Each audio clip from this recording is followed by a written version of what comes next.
premium compact car. If that concept means anything to you, then it's the car we look at here, Audi's A3 Sportback, that might well come to mind. True to the brand's Vorsprung-Duck technique philosophy, this model once again aims to set fresh standards, incorporating a completely digitalised interior and cutting-edge infotainment, plus more unique light signatures, powerful engines, and a suite of innovative assistance systems enveloped in a completely redesigned, yet immediately recognisable body. The result is a car that should show you just how far things have recently progressed in this segment.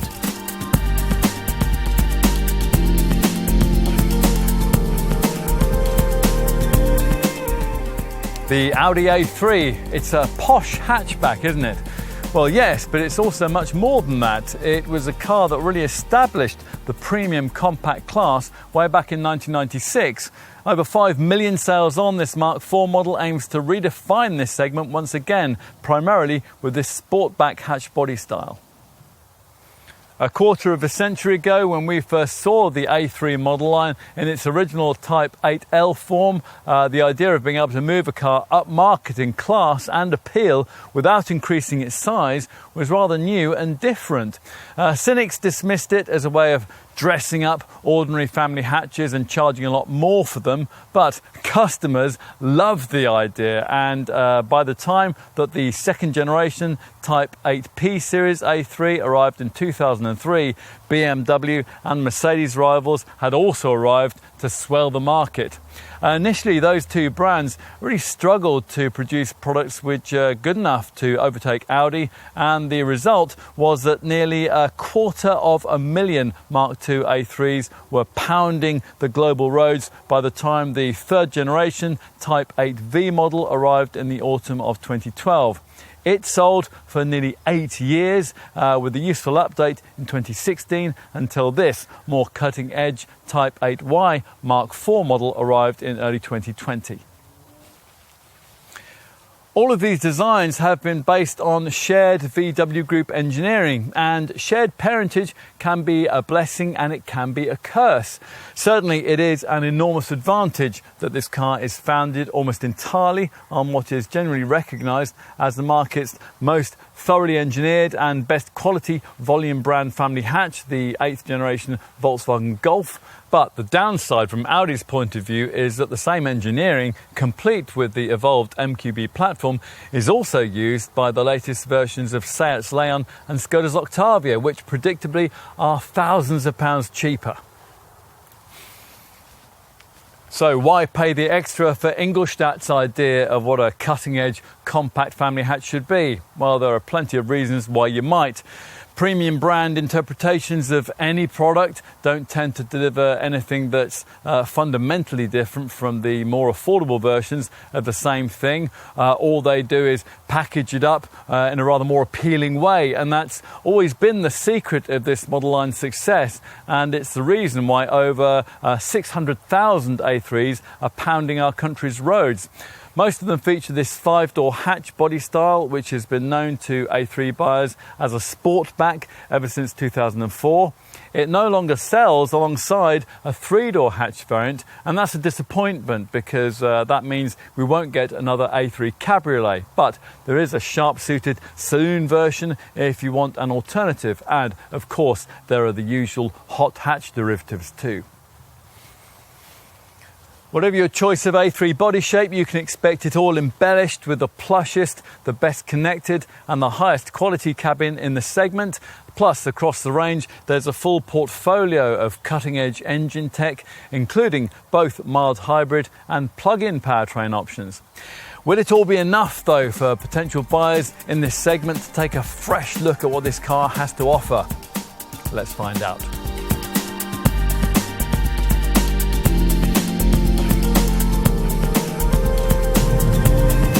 Everything about this car is designed to deliver on the concept of a Volkswagen Golf with just a touch more polish, and the driving experience that it offers is no exception. If you're an A3 regular or a graduate from a Golf, you'll find that this Audi now has even more of the mature drive dynamics that you'll be looking for, helped by a fully digital at-the-wheel experience and the optional embellishment of hybrid power and self-driving tech. Now we'll get to that in a few moments and talk you through the rejuvenated engine range on offer. There's a lot that'll be familiar, of course, for Audi folk in the drive demeanour here. As with the previous model, progress can be effortless thanks to a combination of stability, poise and control that makes journey times shrink rapidly. Differences with this Mark IV design initially seem quite subtle. The main one that owners of the previous car will probably recognise being the slightly vague steering response that we criticised in the third generation A3. That's been replaced here by a helm that, even in its standard electromechanical form, immediately feels more precise and direct, and it allows you to properly enjoy turn-in that now seems a bit more crisp and immediate. There is a reason for that, or rather two: an 11mm increase in front and rear track width, which sees the car a bit more planted on the road through the turns, and also the introduction of a modular dynamic handling control system, which, based on steering movements, predictively coordinates the interplay between all the car's dynamic systems, like a conductor with an orchestra, so that the car can always be one step ahead of the drive inputs that you want to make.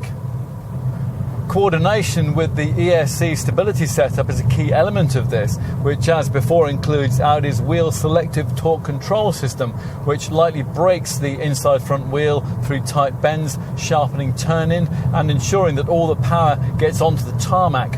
Push on like this and you're going to want to have selected the most focused dynamic setting in the Audi Drive Select driving mode system that you get on all but the entry trim models, that being the only one of the modes that we found makes much of a difference. It weights up the steering really quite a lot. There is also an eco setting and a comfort one, although that only significantly changes things if you've paid extra for the adaptive damper control system, which we think you might well want on an S-trim model like this one, which otherwise gets a rather firm passive suspension setup, which over porous surfaces can sometimes feel rather over stiff.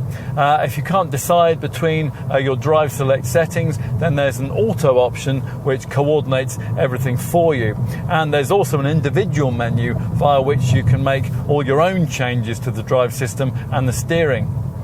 If you've opted for the S-Tronic 7-speed auto, the drive select settings can alter change times on that too. Engine choice in a car like this is crucial, of course, and even more so in this case, because models with the base petrol and diesel engines come with a very different suspension setup to the mid-range petrol and diesel variants. Opt for the two least powerful A3s, the 30 TFSI petrol derivative, which has 110 PS and a 3-cylinder 1-litre turbo engine, or the 30 TDI diesel, which now uses the VW Group's latest 116 PS 4-cylinder 2-litre unit.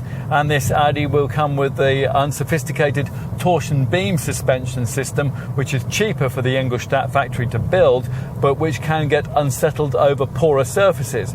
Both those base power plants offer similar performance, rest to 62 in just over 10 seconds, en route to a top speed of just under 130 miles an hour, but the diesel has 50% more pulling power through the gears, which might make it more suitable for a longer commute if you don't care about satisfying friends of the earth.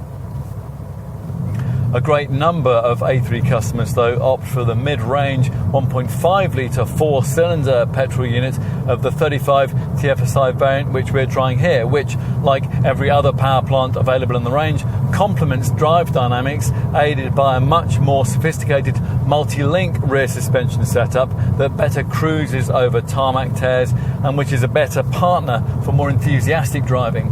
Here you've got 150 PS, which, helped by the relatively light curb weight of under 1.3 tons, gives this Audi a decent bit of fizz. The 62 miles an hour time improves to 8.4 seconds en route to 139 miles an hour. Here we're trying with a completely new, more efficient 6-speed manual gearbox, which Audi has now installed in this car, which has a shorter first gear for quicker start off and a longer top ratio for easier cruising. Audi couldn't explain to us why this stick shift isn't compatible with their current mild hybrid engine technology, orientated here only at the 2 lower order petrol models. Not that it matters much, because most A3 customers want the 7-speed auto that we just mentioned. Specify that S-tronic auto transmission with either a 30 TFSI or this 35 TFSI variant, and the engine comes with an integrated 48-volt BAS belt alternator starter generator, which powers a 12-volt main electrical setup in which a 48-volt compact lithium-ion battery in the boot stores energy harvested via a KERS, kinetic energy recovery system. It's easy to get terminologies mixed up here though. Like the mild hybrid tech that Ford uses, this doesn't create in this A3 any kind of proper full hybrid, the kind of thing that might be capable of providing Prius-like periods of electric-only driving. There's nothing like that here. Audi's overall objective instead was to make the engines more efficient via smoother transitions between driving, cruising and resting.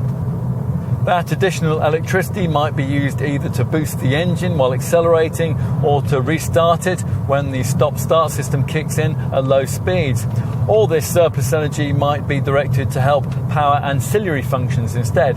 As long as you limit your expectations to the things that the mild hybrid tech here has actually been developed to deliver, rather than expecting eye-catching Prius-style efficiency figures, you should be pretty satisfied with the way that all this works in an S-tronic equipped A3 30 TFSI or 35 TFSI model in practice. Thanks to the electrical assistance, refinement is even better, and enough battery boost is generated for the petrol engine to be rarely bothered for acceleration duties around town.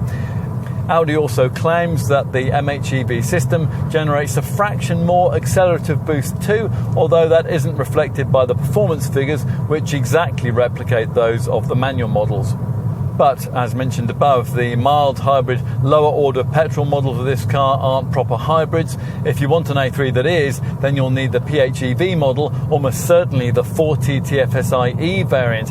This plug-in hybrid borrows its drivetrain from a PHEV segment pioneer, Volkswagen's Golf GTE, which means a 150 PS, 1.4-litre TSI petrol engine is mated to a 6-speed DSG auto gearbox. The 85 kilowatt electric motor that this package works with is mated to a 13 kilowatt-hour lithium-ion battery that, when it's fully charged, can offer a WLTP-rated driving range, all electric that is, of up to 41 miles, and a rather academic all-electric top speed of up to 80 miles an hour.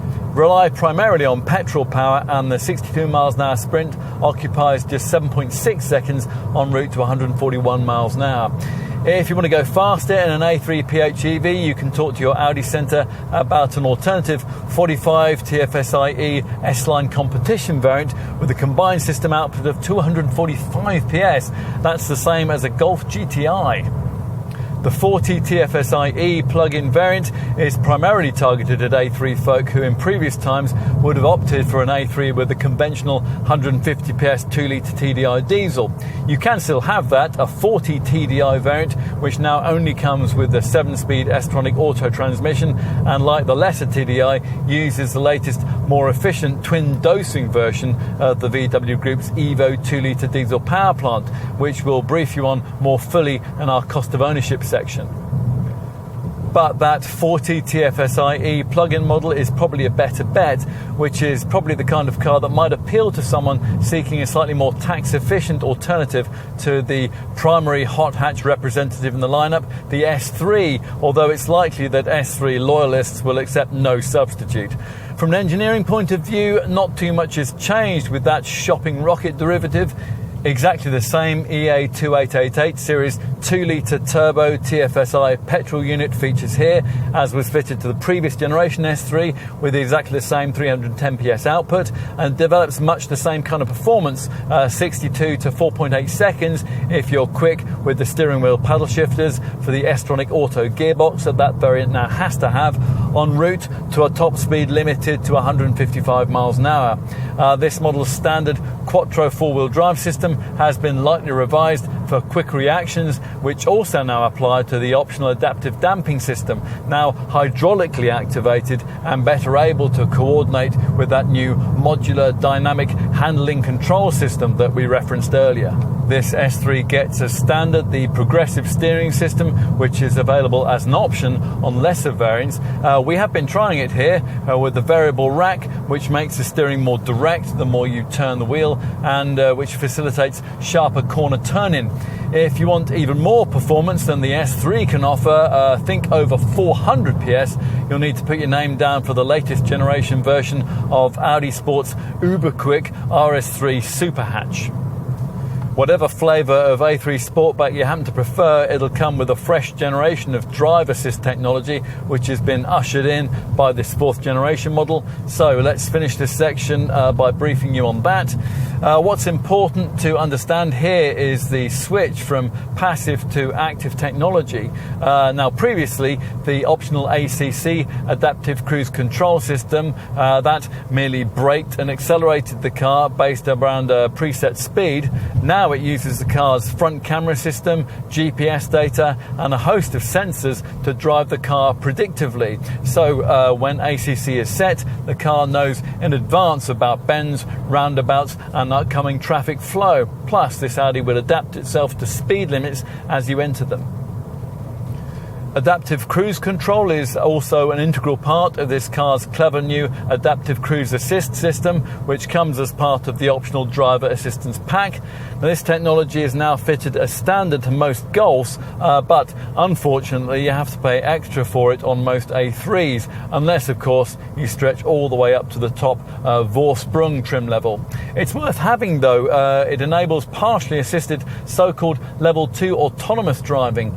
The old 3rd generation A3 model's traffic jam assist setup had an element of this. It paired ACC technology with active lane assist, adaptive lane guidance, so that the car could effectively drive itself in traffic queues. But because the tech would only work up to 37 miles an hour, it was only good for urban conditions. So Audi has developed Adaptive Cruise Assist from it, which also works with ACC and the active lane assist element of the now evolved lane departure warning system, but it now can provide partially assisted driving at highway speeds of up to 130 miles an hour. That's made possible by the integration of the predictive technology that we just mentioned, and the addition here of a new capacitive steering wheel, which has to sense your hands on its rim. Otherwise, if warnings are ignored, it'll disable all the drive systems and bring the car to a gradual stop at the side of the road. This is all the kind of technology that we think a typical buyer of this Audi will really like. Trust the Ingolstadt maker to redefine just how classy and luxurious a compact family hatch can be. This 4th generation A3 Sportback takes everything that's great about its Volkswagen Golf cousin and adds an extra layer of cool sophistication. Sure, for the same money, you could consider buying a bigger car from a lesser brand, but after trying this one, Audi hopes that you won't want to.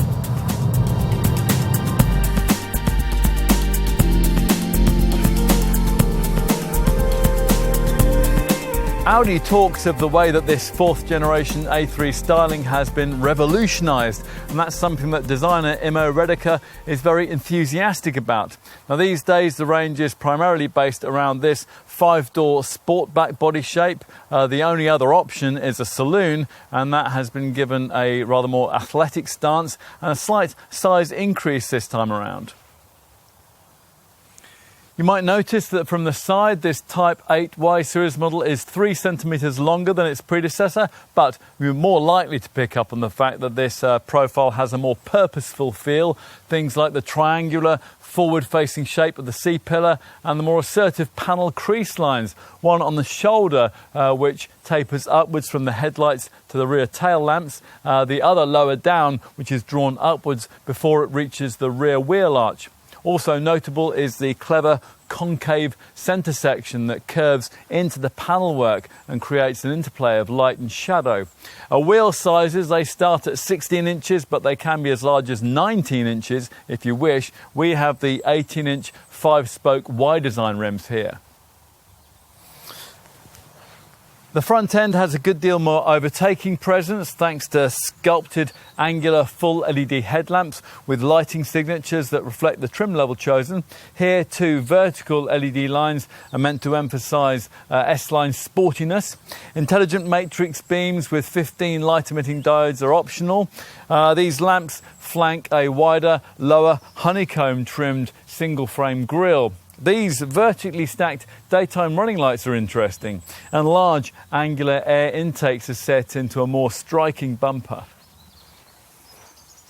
At the rear, this larger, longer roof edge spoiler makes the flatter rear screen appear lower, and width is also emphasised by this lower diffuser with its trapezoidal tailpipes, and by these flatter LED tail lamps which now have a vertical light design which complements the tailgate shut lines.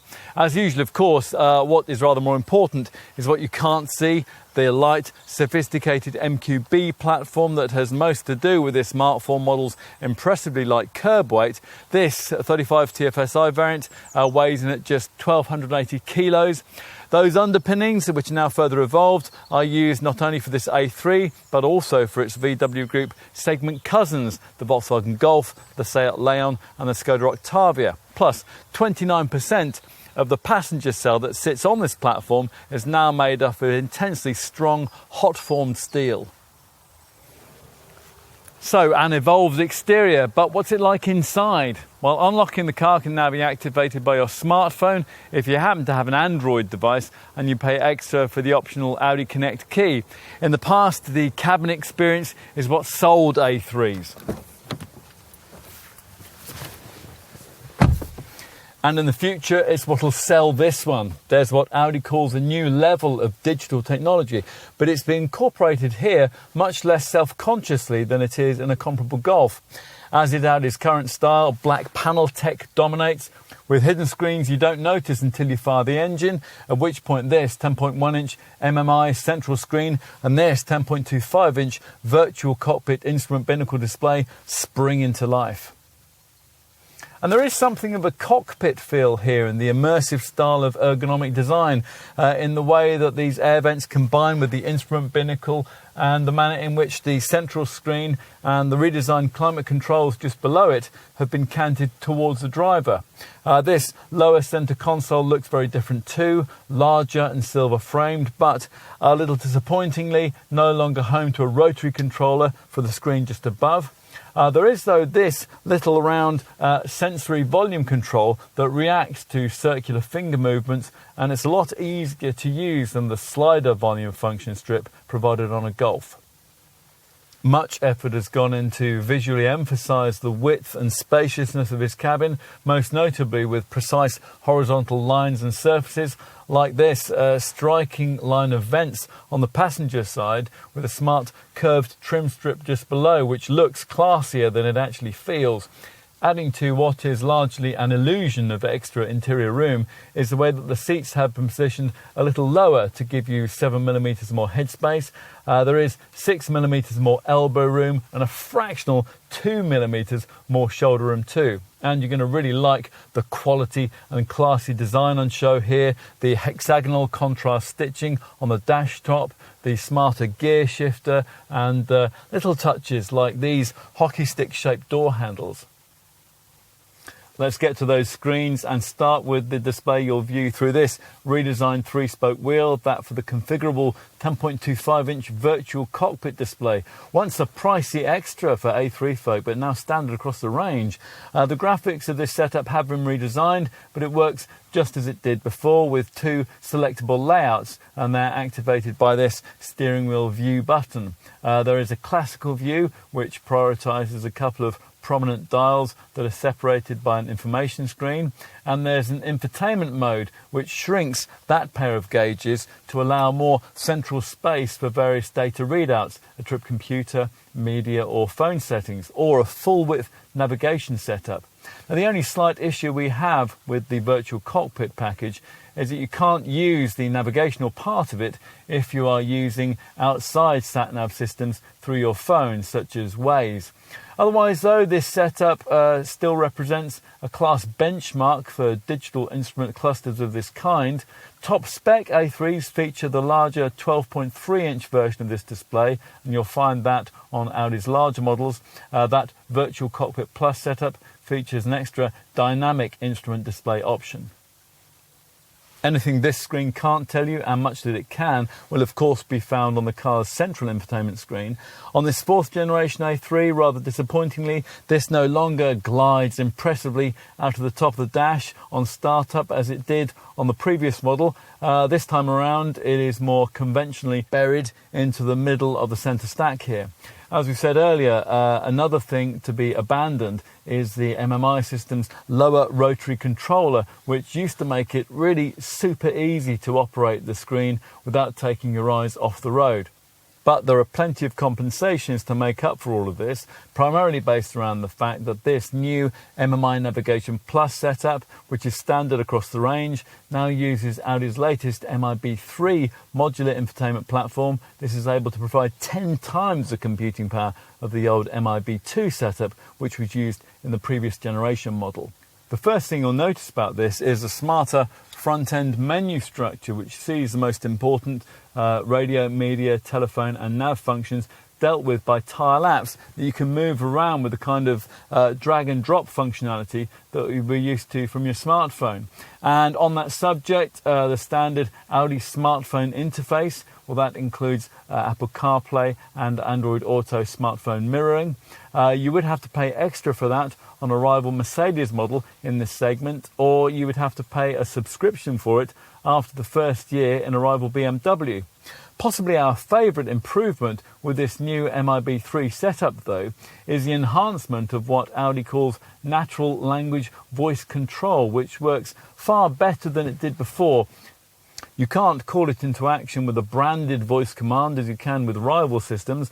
Instead, it's necessary to press a steering wheel button. But when you do, it can now cope with most voiced requirements in a very intuitive manner indeed. It easily handles phrases like "find me an Italian restaurant" with quick delivery of a list of local options. That's possible because of the way that the MMI system is connected to the internet with high-speed access via an embedded eSIM. This means you can create in the car a Wi-Fi hotspot, and you can get access to things like weather and news feeds. A 3-year subscription to the Ingolstadt brand's Audi Connect navigation and infotainment services plus package, that's also included, and that will give you Audi online traffic information, online media streaming, online and hybrid radio, and access to highly detailed 3D city displays, as well as information on things like fuel prices and flight times. Plus, you can also access special in-car versions of your Facebook and Twitter pages, and it's possible to read, write and send text messages and emails.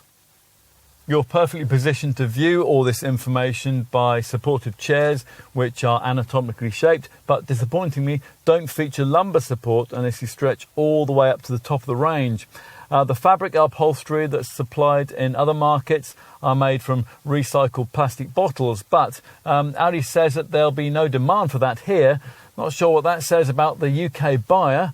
Here, apparently, we still prioritise luxury over eco-mindedness, which is why leather upholstery is standard above entry-level trim. This certainly adds to the very upmarket ambiance that's served up here.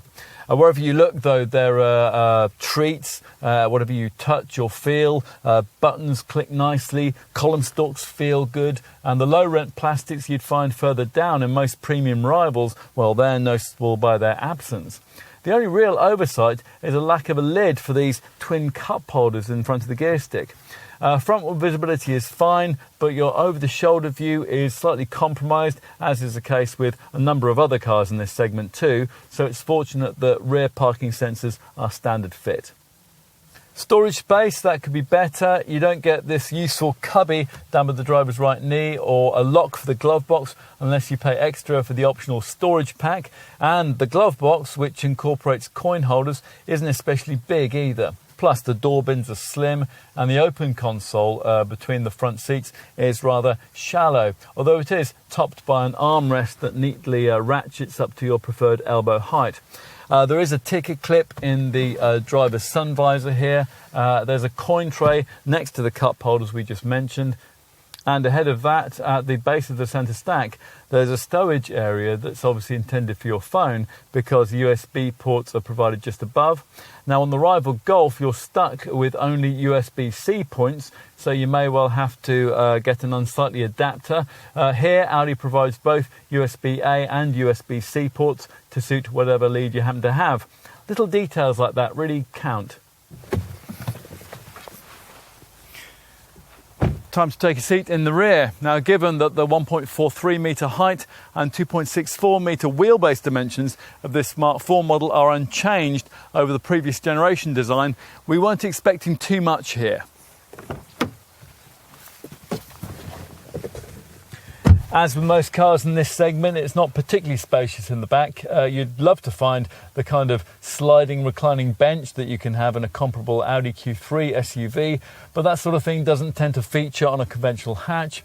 A 6-footer can sit behind an equally lanky driver, but it is a fairly snug fit, and as you'd expect from this class of car, 3 across the back here only reworks if the people concerned are of school-going age. This high central transmission tunnel certainly doesn't help in that regard either. A pair of modestly proportioned adults would enjoy reasonable comfort here though, helped by a small 3mm increase in elbow room this time around. And what's on offer here is directly comparable to what you would get in either of this model's two closest premium badge segment rivals, the BMW 1 Series and the Mercedes A-Class. There are a few signs of cost cutting. The cup holders in this central armrest reside in just this single open moulding rather than gliding out of the armrest as they did before. And you only get the 12-volt socket and these seat back nets if you pay extra for that optional storage pack we mentioned. And that does seem a little bit mean. Still, the premium feel that characterises the front of the cabin is properly preserved back here, with touches like white-stitched leather upholstery, these smart angled door handles, and the overhead LED reading lights that sit at the end of this contoured raised ceiling panel. Twin central vents here and coat hooks in the grab handles also feature. Finally, let's have a look in the boot. It's 380 litres in size, as before. That's basically the same as a Golf, but it's way smaller than the 600-litre trunk of this model's Skoda Octavia cousin. It's a versatile cargo space thanks to the inclusion of an adjustable height boot floor, which can be repositioned at 2 different levels, depending on the height of the load that you have to carry.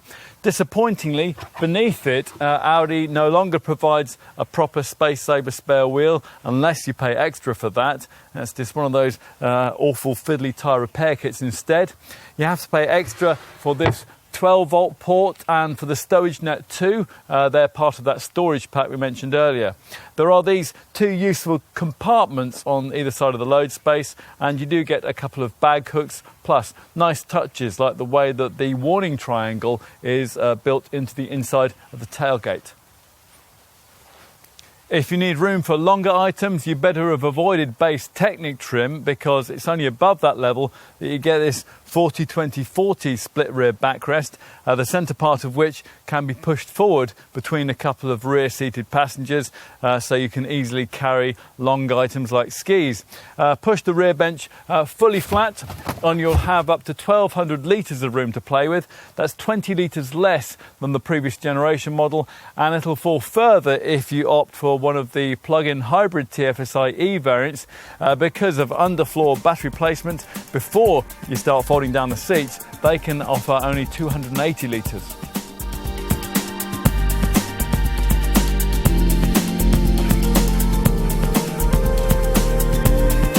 After everything we've been saying in this film about this 4th generation A3 pushing up market, you won't be expecting it to undercut an equivalent Volkswagen Golf on price, yet that is exactly what has happened with this A3 Sportback, to the tune of between £200 and £800, depending on the mainstream engine that you happen to be looking at, which in most cases will be either the 30 TFSI 1 litre 110 PS petrol variant or the base 30 TDI 2 litre 116 PS diesel. Perhaps though the mid-range 35 TFSI 1.5 litre 150 PS petrol derivative that most customers tend to want, which is what we've been trying here.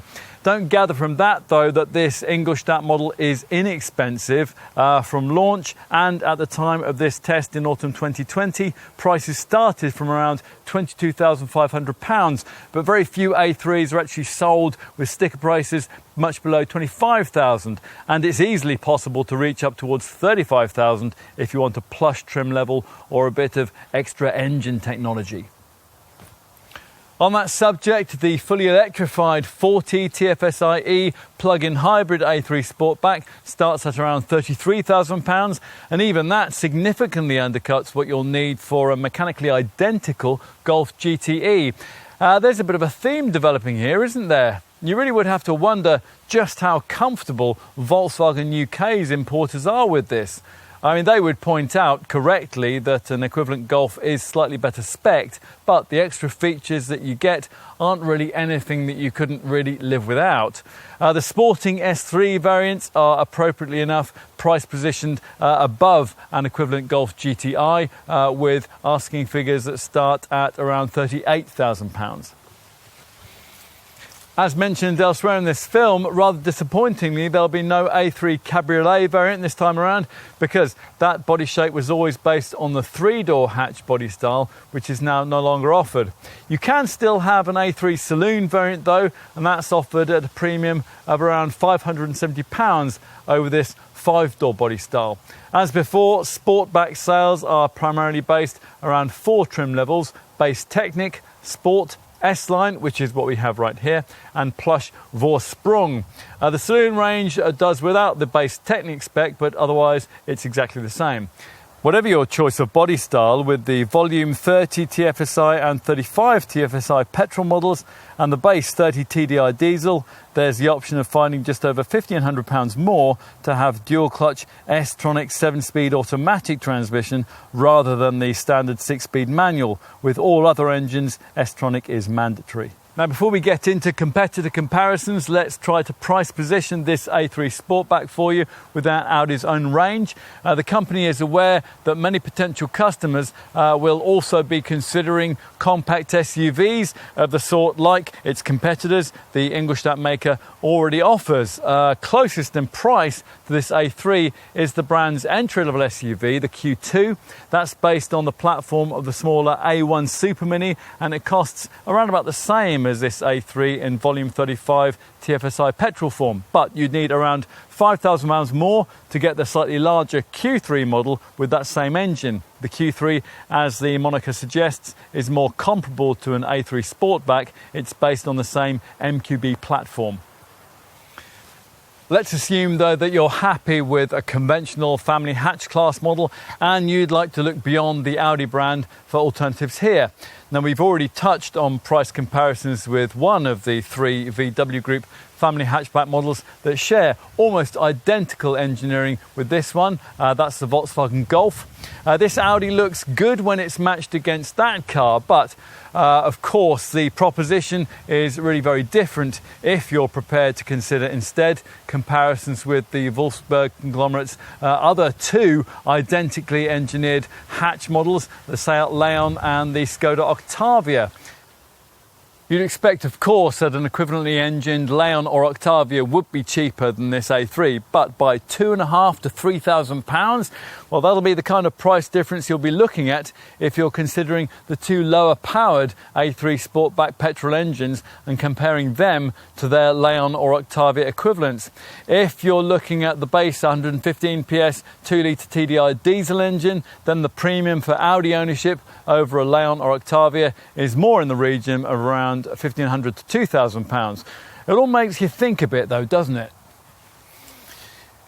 There's better news for Audi though when it comes to consideration of competing family hatchback models that are outside of VW Group brands. There are two really key ones in our market, and neither can offer the sheer quality of an A3.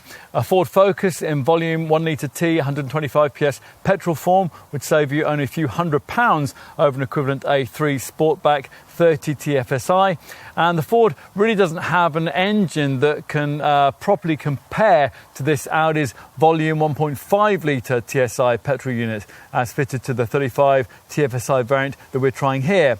A base Focus 1.5 litre EcoBlue diesel 120 PS model can undercut a base A3 Sportback 35 TDI 116 PS by quite a large amount, just over £2,000, but the Focus will also cost you significantly more to run, and it'll depreciate much faster. The other key volume brand family hatchback segment player in our market is Vauxhall's Astra. Well, as you might expect, that is way cheaper than an A3. Think in the region of around £4,500 for a base petrol and diesel model, but you get what you don't pay for. The Vauxhall just doesn't have the quality feel or the cabin technology of this Audi, and of course, like that Ford, it won't hold its value anything like as well. Those last comments also apply to the other significant players in the segment: Renault's Megane, Citroën C4, Honda Civic, Hyundai's i30, Kia's Ceed and Peugeot's 308. Yes, they would be cheaper, and no, they wouldn't feel like an A3. The kind of money that you'd have to find for this Audi would get you full hybrid technology in the form of Toyota's Corolla, but again, not the same kind of quality. Now, obviously, you could save a massive amount by opting for a more budget-orientated family hatch like the Fiat Tipo or the Skoda Scala, but then the same comments apply, but to an even greater degree. We think the Mini Clubman or the Mazda 3 both get much closer to an A3's feel than any of the other rivals we've mentioned so far in terms of perceived quality, but if you're going to pay near Audi money for one of those, then you might conceivably take the view that you might as well have stumped up for an Audi in the first place. Or for the other two premium badge contenders in the class, the BMW 1 Series and the Mercedes A-Class. Now, for reference, we'll tell you that base petrol versions of both of those cars cost around about the same as you'd pay for a comparable A3 Sportback 35 TFSI model like this one here. The advantage this Audi has, though, is that it can also be had with a lower order 110 PS petrol engine, the unit that features in the 30 TFSI variant, and that'll give you almost as much performance as a base petrol A-Class or 1 Series, yet at the same time it would give you better economy and it would save you around £1,500 to buy up front. A base A3 diesel would save you a few £100 over a base diesel A-Class and 1 Series Model 2. So that's talked you through your segment alternatives. If, having considered those, you conclude, as many global buyers will, that there's really nothing quite like an A3, then your mind might be made up by a bit of generosity on Audi's part when it comes to that all-important standard spec. Is that what's been delivered here? Well, let's see, and let's start with the base Technic trim. Now, we were a little surprised to find lacking at this level a proper 40-20-40 split rear backrest and the Audi Drive Select driving mode system, which is really integral to this car's whole driving experience. Otherwise, though, even this base trim spec level seems pretty well provided for. You get 16-inch 5 double-arm alloy wheels, full LED headlights with separate LED daytime running lights, a rear tailgate spoiler, auto-dimming headlights and auto wipers, plus an alarm and a range of camera safety features that we'll brief you on in a few minutes. Standard interior features include air conditioning, a leather-trimmed 3-spoke multifunction steering wheel, cruise control, a frameless auto-dimming rear-view mirror, rear parking sensors and acoustic windscreen glass. There are also niceties you probably wouldn't expect with base trim, mainly media-related features, which arrive here as part of this Mark IV A3 model's fresh generation of digital technology. That includes standardisation of the Audi Virtual Cockpit, a 10.25-inch high-resolution TFT-instrument binnacle display screen with customisable menus and information, And on the subject of infotainment, a big 10.1-inch centre dash touchscreen is now no longer a pricey extra for A3 folk. It's now fitted across the range as part of the standard MMI Navigation Plus package. And that uses the brand's latest MIB3 modular infotainment platform. This is able to provide 10 times the computing power of the old MIB2 setup that was used in the previous generation model. That, of course, enables the MMI Navigation Plus setup to deliver an awful lot. As a starting point, you have 3D sat-nav, a 6-speaker DAB audio system, Bluetooth, and the usual Audi smartphone interface, which allows use of the Apple CarPlay and Android Auto MirrorLink smartphone mirroring systems. Extra features you'll be pleasantly surprised to find at this level in the range include an available Wi-Fi hotspot, along with handwriting recognition, which allows you to trace commands onto the screen with your fingertip. And this infotainment system now also features one of the most intuitive voice recognition systems in the segment. So questions like, where is the nearest Italian restaurant, can now be recognised, and they can be responded to with a display that shows matching restaurants nearby. Plus, the Ingolstadt brand also throws in a 3-year subscription to its Audi Connect Navigation and Infotainment Services Plus package. Now, this permanently connects the MMI system to the internet with high-speed access via an embedded eSIM. Thanks to that, you can call up highly detailed 3D city displays, use online and hybrid radio with access to thousands of global stations, and you can call up information on things like fuel prices, weather, flight times, and other online services provided by third parties. The Connect system also enables you to access special in-car versions of your Facebook and Twitter pages, and it's possible to read, write, and to send text messages and emails. Plus, the included online media streaming package gives you access to millions of music tracks with artist recognition. And there is also a clever Audi online traffic information system, which uses live traffic information to reroute you around jams. Also built into Audi Connect is the Car2X services system that the brand has developed in partnership with Daimler and BMW. Now, that allows this Audi to often almost magically respond to future weather or traffic conditions, or to somehow know what's around the next corner. It's not magic, of course. The setup is instead driven by a mobile phone supported so-called vehicle swarm exchange of information system, which will see your A3 sending data on driver conditions back to a central hub, which then shares it with other drivers. As a result, this car can offer a whole host of clever features, including online traffic sign and hazard information, and an on-street parking search function too. Unfortunately, for the UK anyway, you can't have our favourite Car2X feature, that's traffic light information functionality. Although you might find that you can use that if you travel with your A3 to the various European cities where it has been activated. Now with this, when you're sitting in town at a red light, the instrument cluster can then display a speed recommendation for when you move off, and that will be perfectly coordinated with when the next traffic light that you come to turns green. So when you're traversing a city, you won't have to be constantly stopping and starting. It's a brilliant piece of technology. What else? When you can take Audi Connect connectivity with you, even when you're not in your A3, thanks to the improved My Audi app. This transmits points of interest to the navigation system, it streams music, and it can transfer your calendar to the MMI infotainment screen.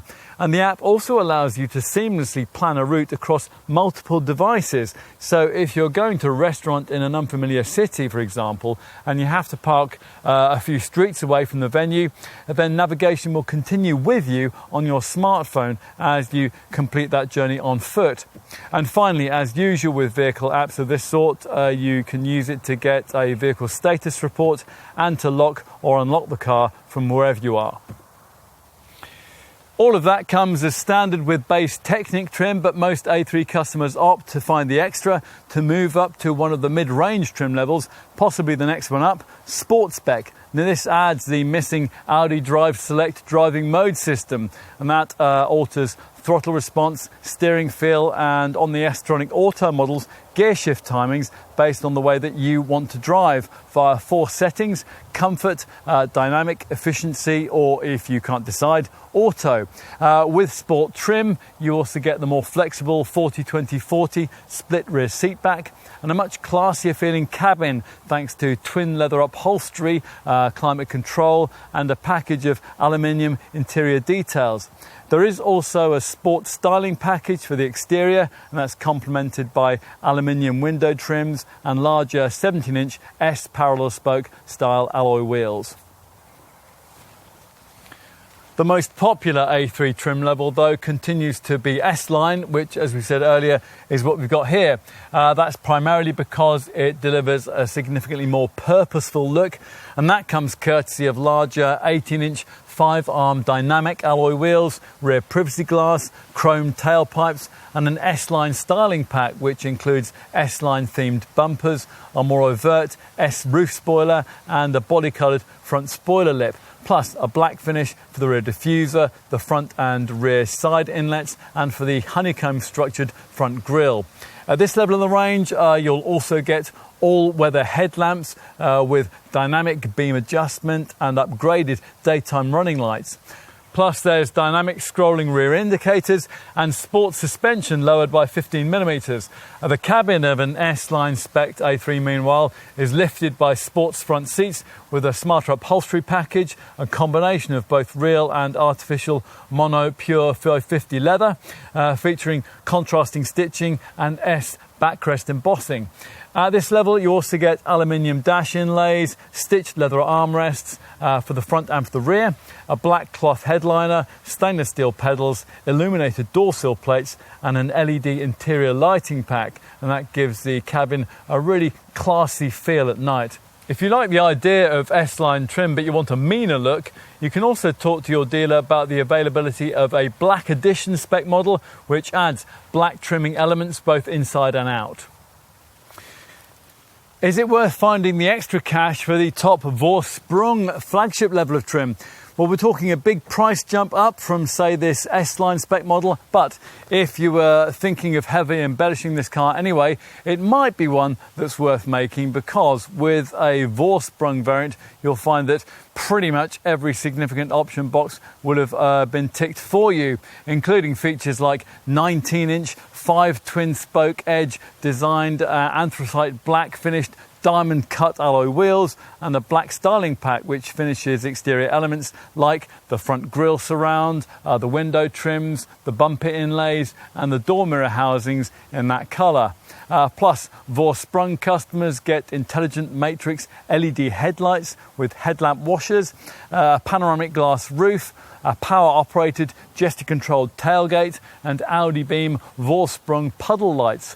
Inside, Vorsprung spec gets you heated and power-operated front seats with lumbar support, Napa leather upholstery, carbon trim inlays, the Audi phone box wireless charging mat, an extended ambient lighting pack with 5 predefined colour profiles, and the larger 12.3-inch version of the instrument binnacle screen, which is known as Audi Virtual Cockpit Plus, and that has an extra dynamic instrument display option.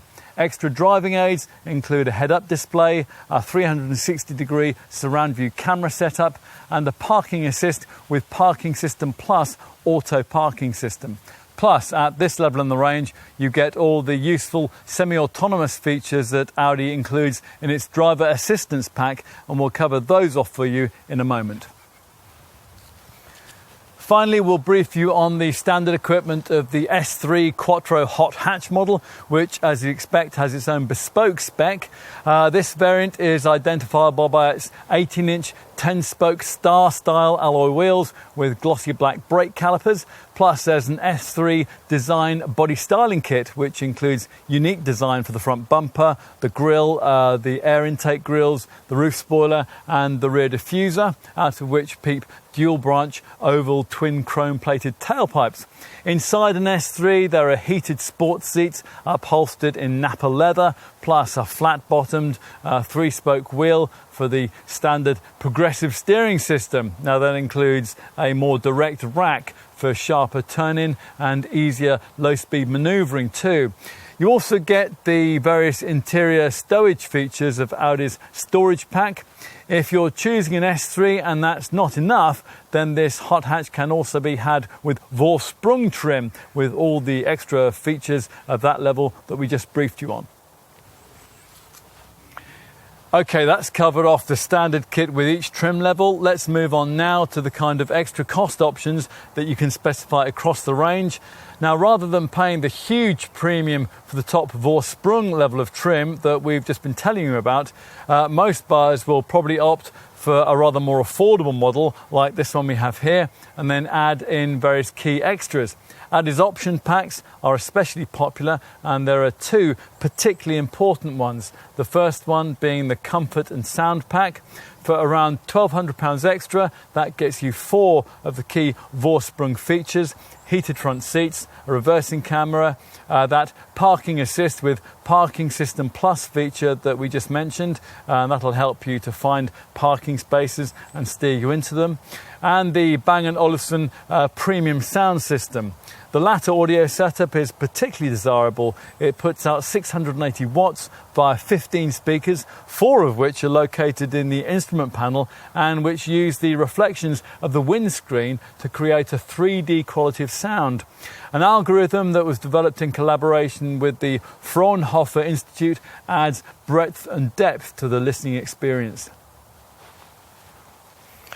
If you've ordered S-Tronic auto transmission with your A3, we think you're going to want to look at the driver assistance pack that we mentioned earlier, the elements of which enable a certain degree of so-called level 2 autonomous driving at high speeds. A key part of this pack is the ACC Adaptive Cruise Control System. Now that incorporates predictive cruise control, and it uses images from a windscreen camera along with navigation data to adjust the car's speed ahead of bends and speed restrictions. Plus, of course, ACC can do all the usual things. It adapts your A3's speed to the vehicles ahead of you, and in the event of a tailback, it'll bring the car to a controlled stop and it'll start it off again without any driver input. The pack also includes Adaptive Cruise Assist. That's basically a development of the previous traffic jam assist system, and that could accelerate, brake and steer and maintain distance to the vehicles ahead. But whereas that previous automatic longitudinal and lateral guided system could only really be used at up to 37 miles an hour, Adaptive Cruise Assist can almost completely control the car for you at speeds of up to 130 miles an hour. That is provided you keep your hands on the new capacitive steering wheel, although we read recently that taping an uncooked sausage to the steering wheel rim would be enough to fool the system's sensors into thinking that you are still holding on to it. Perhaps a little more development is needed there. The driver assistance pack also includes speed sign recognition and the parking assist with parking system plus auto parking feature that we mentioned earlier. Staying with camera-related driving options, you might also want to consider embellishing the headlights with a bit of extra tech via the Matrix LED exterior lighting pack that we've been trying here, which offers intelligently controlled anti-glare high beam light that reacts to light, road conditions and other motorists. Now, if you can't quite stretch to that, then there is the more affordable option of high beam assist. Now that simply dips your lights for you at night. As for other extra cost driving orientated items, well, the key one is probably adaptive damper control. Now that lowers the car by 10 millimeters and it allows the suspension to be softened or firmed up based on your selections from the Audi Drive Select driving mode system. Now, if you have opted for this S-Line spec with its firmer springing, we think paying extra for that adaptive setup would probably be well worth considering. Even if you do really like a sporty feel, there are obviously times when you'll also want the option of being able to select a little bit of comfort. You might also want to consider a head-up display, and there's an optional universal traffic recorder dash cam camera, that's available too. What about luxury niceties? Well, from S-Line trim upwards, you can additionally pay extra for a panoramic glass roof and the extended ambient lighting pack, which can bathe the interior in your choice between 30 different colours. You're probably going to want the Audi phone box wireless charging mat. That can charge your handset and it can assist with call signal via the car's antenna. At the top of the range, you can specify advanced key keyless entry too.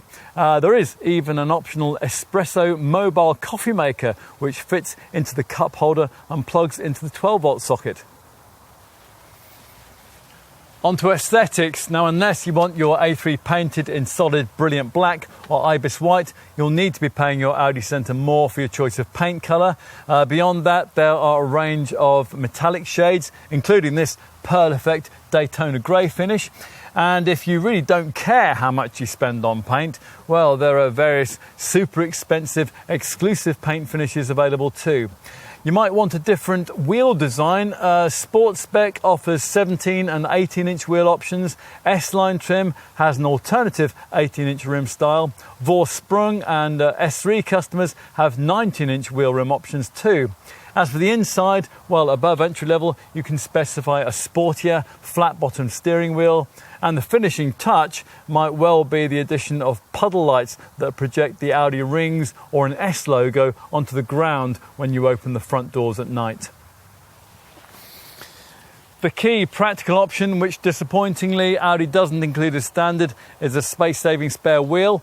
You might also have expected that a wheel jack would be included, but no, that costs extra too. You're probably going to want the storage pack that we have here. That gives you a number of things which, well, in our view, really ought to be included as standard. Seat back storage nets, a lock for the glove box, a driver's side storage compartment, a 12-volt socket for the rear seat and for the boot too, a luggage compartment light, plus that storage pack also includes a boot storage net. You can also specify mud flaps, a USB adapter cable set and all-weather floor mats. And for the boot, a luggage compartment shell will protect the floor from soil and scuffs. Plus there's a luggage compartment tray for the carriage of soiled or wet items and a foldable luggage compartment box. Towers will want to add a trailer hitch onto which, on request, can be attached a bicycle carrier that can be specified to hold up to 3 cycles. For the roof, you can specify carriers for roof boxes, cycles, skis and snowboards. Enough with optional features, let's move on to look at safety. The amount of camera safety technology fitted to modern compact models these days is mind-boggling, especially in this case. With all possible systems fitted, this A3 will feature a front radar with a 60-degree opening angle that can measure up to 160 metres from side to side, plus 2 rear radar sensors, each with a range of 70 metres, along with a front camera, 12 ultrasonic sensors and 4 surround view cameras. So, what can all of this deliver? Well, let's dive in and tell you. You'd expect an up-to-the-minute compact premium model to deliver an advanced autonomous braking system, and of course this A3 does. Audi calls its setup Pre-Sense Front. Now this is one of those setups that constantly scans the road ahead in search of potential accident hazards. In this case it works at up to 52 miles an hour, and it can, if necessary, particularly pick out pedestrians and cyclists. If it does detect something that might cause a collision, you'll be warned. If you don't respond or you aren't able to, then the system will automatically brake the car, and it should be able to avoid an impact at speeds of under 19 miles an hour. If you are going faster than that, then the Pre-Sense Front system will reduce your speed to soften the impending impact. There is also a collision avoidance assistant that can help you with steering torque and braking to steer around a critical obstacle. And there's lane departure warning, and that will alert you if you drift over your lane delineating lines before applying some light steering torque to ease the car back to where it ought to be. As for more common standard safety features, well, all versions of the car also get the Audi Connect safety and service package, which will automatically alert the emergency services with your exact GPS location should the airbags go off. You can also tick off ISOFIX child seat fastenings, anti-whiplash head restraints and a tyre pressure loss indicator. Plus, there are twin front, side and curtain airbags. In addition, as expected in this segment, there is a complete roster of electronic acronyms. That includes the usual electronic assistance for braking, for traction and stability control. There is also a rest recommendation feature, and that will monitor your driving for drowsiness, and it will alert you if necessary to stop for a restorative coffee. On uphill junctions, you'll be glad of the hill hold assist feature, which will stop you from drifting backwards.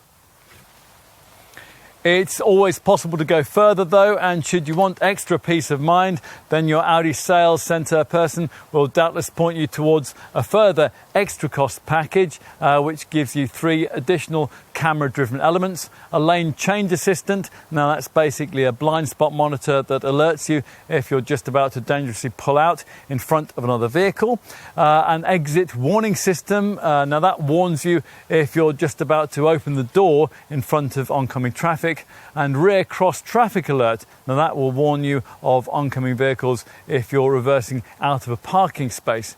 You can also pay extra for the front and side airbags with head bag system, and that gives you front and side airbags integrated into the seat backrests and rear side airbags integrated into the side bolsters with a head airbag system. It's all very reassuring.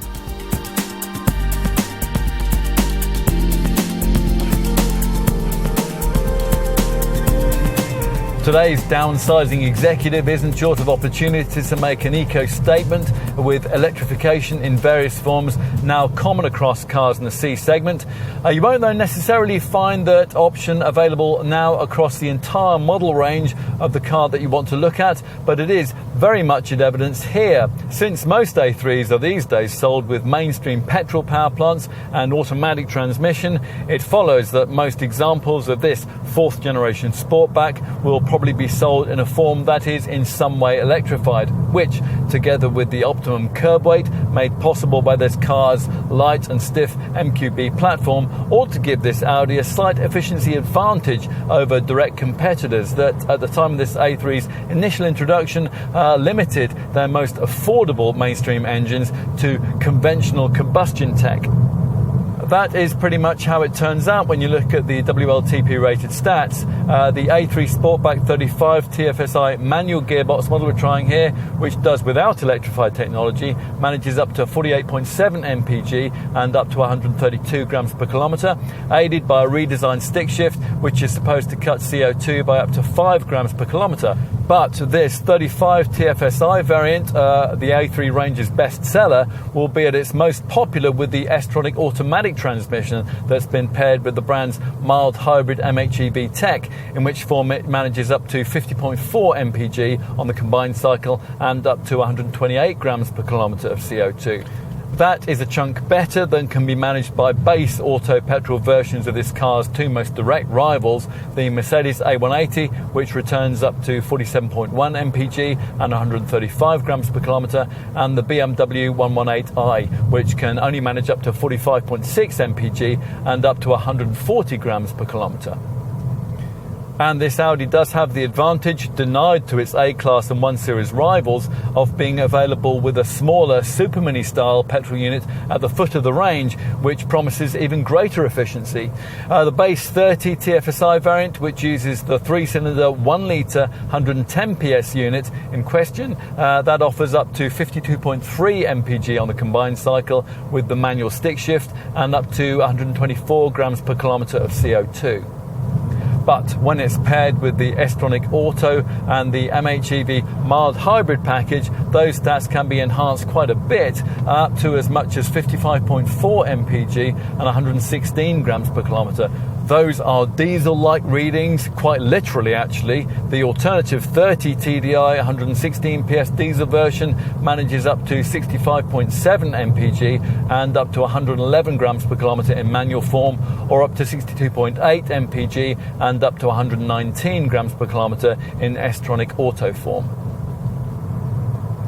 So why choose this car with diesel power? Well, Audi has sought to answer that question by installing into that 30 TDI model a larger and completely different 2-litre diesel engine using the VW Group's latest so-called twin-dosing catalytic converter technology, which features dual AdBlue injection, significantly increasing emissions cleanliness. With twin dosing, AdBlue is injected upstream of two SCR catalytic converters, which are arranged in series, with the result of considerably cutting emissions of nitrogen oxide. If you're still not completely convinced by that, and European governments certainly don't seem to be, then by all means limit your starting point in perusal of the A3 range to that mild hybrid engineering that we just talked about. But do be sure that you know exactly what you're getting with that MHEV tech, or more accurately perhaps, what you're not getting. As we have already remarked in our driving experience section, an A3 with this kind of light electrification isn't any kind of Prius-like full hybrid. I mean, it can never run independently on electric power alone. Instead, the mild hybrid system's merely there to help recuperate energy, add a little extra acceleration boost, and to power the stop-start system, which is probably where you'll notice it most, actually. The start-stop range begins at just under 14 miles an hour, so you'll often find an MHEV-powered 30 TFSI or 35 TFSI A3 coasting up to the end of a traffic queue, a traffic light, or a level crossing. As with Ford's mild hybrid engines, this Volkswagen Group setup, which also features on rival Volkswagen Golfs, Seat Leons and Skoda Octavias, is based around an integrated 48-volt BAS belt alternator starter generator. This powers the 12-volt main electrical setup, in which a 48-volt compact lithium-ion battery in the boot stores energy harvested via a KERS, kinetic energy recovery system. If you'd prefer a full hybrid with proper all-electric capability, then your Audi Centre will refer you to the A3 40 TFSI-E plug-in variant we mentioned earlier. As you might know, if you ran an example of that variant's predecessor, the A3 e-tron, plug-in models of this kind have a history of providing fairly feeble levels of all-electric range. The 40 TFSI-E, though, has a much bigger lithium-ion battery than the old e-tron model could offer, and the result is a far more usable 41 mile WLTP rated level of range. For lower spec variants at least, the larger 18-inch wheels of the S-Line trim drops that figure down to 37 miles. With 17-inch wheels, the quoted WLTP stats for a 40 TFSI-E model are a Fantasyland combined cycle fuel figure of 282.5 miles per gallon and a CO2 reading of up to 31 grams per kilometre. That latter stat means a benefiting kind tax rating of just 6% or 10% if you specify S-Line trim with the larger 18-inch wheels. In comparison to a conventional 35 TFSI model, that'll cut your BIK tax payments by as much as 75%.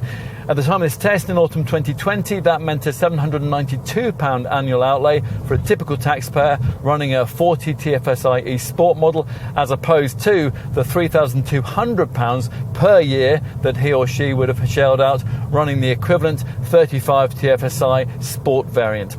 Do the maths and you'll find that meant a saving of almost £10,000 over 4 years for a 40% taxpayer. You can see the attraction. The downside with this fourth generation A3's evolved PHEV technology is that the extra cells inevitably take a bit longer to charge. Think 4 to 5 hours when you're using an AC wall box in your garage rated at 3.6 kilowatts or above. Because this plug-in variant's onboard charging capacity was from launch limited to just 2.9 kilowatts, hooking the car up to the kind of 7 kilowatt garage wall box that you use for a full EV won't make this Audi charge any faster, but future model updates might change that. For completion, we'll also brief you on the returns of the S3 Quattro hot hatch model, 39.2 mpg on the combined cycle and a CO2 reading of up to 178 grams per kilometre. But if you regularly replicate anything like those kinds of figures, then you probably shouldn't have bought that shopping rocket derivative in the first place, and it really does deserve a better home. You know where we are. Helping the A3 Sportback stay competitive in efficiency terms are a whole series of careful design features. For example, there's a slippery CD factor of 0.28, making this one of the more aerodynamic models in the segment. This is something aided on the 30 TDI diesel variant by a controllable cool air inlet, a frame installed behind the radiator grille housing two blinds that close at low speeds and open at higher ones to improve air resistance. Plus, as before, across the range, the S-tronic auto gearbox incorporates a freewheeling function which disconnects the engine from the transmission when you come off the throttle at a cruise. On MHEV mild hybrid models, the A3 Sportback can glide with its engine switched off like that for up to 40 seconds, which, according to Audi, will save you up to 0.4 litres of precious fuel every 62 miles. Plus, also as before, the 35 TFSI model's 1.5 litre petrol power plant features cylinder deactivation that deactivates two of the engine's four cylinders, the second and third, at mid to low throttle speeds. Whatever your A3 variant of choice, magazine tests have pointed out that across the board, the efficiency figures that we've quoted can be rather difficult to achieve in day-to-day motoring, but then that's not an issue that's exclusive to Audi. Much will depend on the driver, hence the Ingolstadt brand's efforts with this car to help the person at the wheel do more when it comes to frugality. An efficiency assist segment of the centre dash infotainment screen there offers general economy tips. There is also an energy consumers readout, which is in the instrument cluster here, and that shows you the effect that, say, the air conditioning is having on the car's energy usage. Beyond that, as usual with the company's models, there's an efficiency setting on the Drive Select vehicle dynamic system, which tweaks the air conditioning, the gear shift timings and the throttle response for maximum frugality. If you choose to use the individual Drive Select mode, which allows you to tailor your own preferred settings, you'll find that efficient is one of the three options that you can choose for the drive system. What else? Well, bear in mind that, as with all modern diesel cars, the TDI versions of this one use an AdBlue fuel additive stored in a separate rear tank, which will need to be topped up as part of regular servicing. Talking of maintenance, servicing your A3 should be no more taxing than is the case with one of the company's smaller cars. As usual with Audi models, there is a choice of either a fixed or a flexible servicing regime. The choice between the two does depend on the extent of your likely annual mileage. The fixed schedule is aimed at drivers covering fewer than 10,000 miles a year, and it includes an oil change service every 9,000 miles or every year, plus an inspection service every 19,000 miles or every 2 years. If you cover more than 10,000 miles a year, then the flexible service schedule will be more appropriate. This regime includes oil change and inspection services at variable intervals of up to every 19,000 miles or every 2 years. Whichever package you go for, you'll have to change the brake fluid after the first 3 years and then every 2 years thereafter. Overall maintenance costs can be kept down if you go for one of the prepaid servicing plans, which will be offered to you at initial point of purchase. They can cover you for up to a maximum of 3 years, and they include an oil service and a major service. You may be interested to know that this car can even book its own service appointments via an Audi Connect safety and service system app, as well as providing emergency calling and online roadside assistance. That feature can, at the appropriate time, send a service request directly to your local dealer. Alternatively, you can, of course, sign up for Audi Service Request, which uses the onboard Wi-Fi to enable the car to communicate with the dealer. As your A3 nears a time when work will be needed, the diagnostics alert the nominated local Audi centre, who will then contact you to book a convenient time. Another neat service your dealer can offer you is the so-called Audi Cam System. Here, technicians carrying out workshop inspections on your A3 can focus a handheld Audi Cam camera on specific problems and accompany the image with a verbal diagnosis to create footage that can then be sent to your computer or to your smartphone. That way you'll know exactly what work you're authorising on your car. On to residuals. The A3 has always performed well here and nothing has changed. According to industry experts CAP, a typical A3 35 TFSI S-Line petrol model like this one would, after 3 years and 60,000 miles, still be worth 45.8% of its original value. Compare that to the 43.4% you'd get from a rival BMW 118i M Sport and the 38.2 figure you'll get from a Mercedes A200 AMG line. If you want 150 PS diesel power in your A3 Sportback and you choose the 35 TDI variant, you'll find that an S-Line version of that derivative will also retain 41.8% of its value over the same period, better than an equivalent BMW 118D M Sport, 39.5%, or a Mercedes A200D AMG line, which is 36.3%. We'll finish by covering the warranty. All cars in this class get 3 years of cover, but whereas BMW and Mercedes don't limit the mileage in that period, Audi rather meanly restricts you to 60,000 miles. Optional extra cost packages can extend the cover to either 4 or 5 years and 75,000 or 95,000 miles respectively. As for insurance groupings, well, for the 30 TFSI variant, ratings start at Group 18E. For the 35 TFSI, ratings range between Group 23E and 27E. For the S3 Quattro, it's Group 34E. As for diesel power, well, for a base 30 TDI, ratings are Group 20E or 21E. For the 35 TDI, they range between Groups 24E and Groups 29E.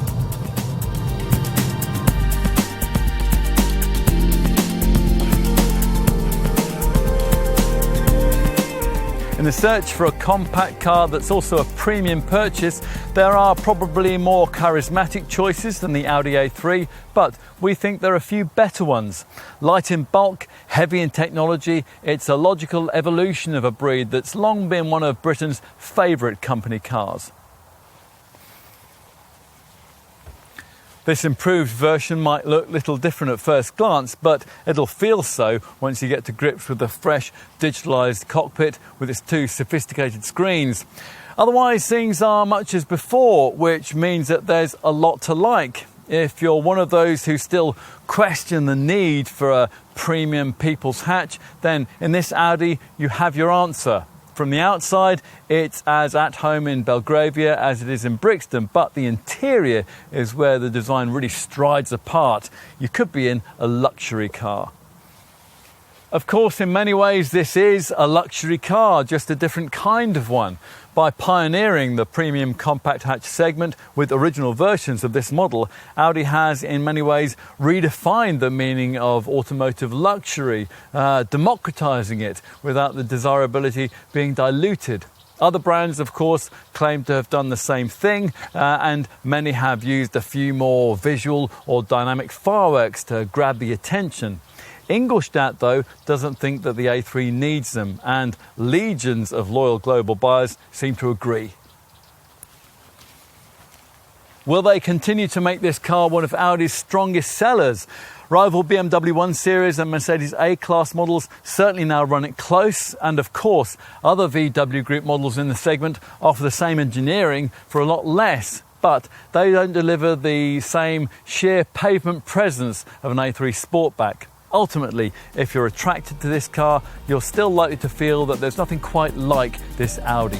Cool, classless and clever, it remains desirably definitive.